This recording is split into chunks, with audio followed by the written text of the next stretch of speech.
Hindi kailangang maging maganda ang season mo para maging mabuti ang Diyos. May mga season na masaya, mga season na bless, pero may mga season din na tahimik, mahirap, at puno ng unanswered prayer. Minsan ginagawa nating basihan ng goodness ni God ang situation natin. Kapag okay ang lahat, sasabihin natin God is good. Pero kapag hindi nangyari ang mga gusto natin, doon na tayo magsisimulang magduda. Pero sabi nga sa Lamentation 3:22-23, because of the Lord's great love, we are not consumed. For His compassion never fail.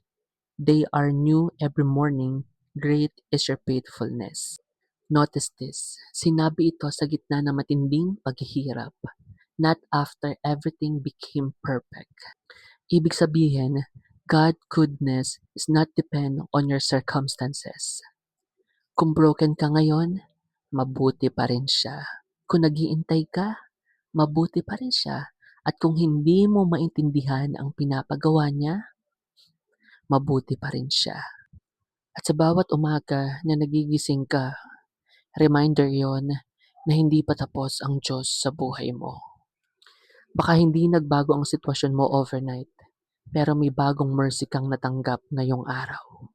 Kaya wag mong dalhin ang kahapon na parang walang pag-asa. New day, new mercy, same faithful God. Hindi man maganda ang season mo ngayon, maaari itong gamitin ng Diyos para gumawa ng maganda sa buhay mo. Keep going, keep trusting.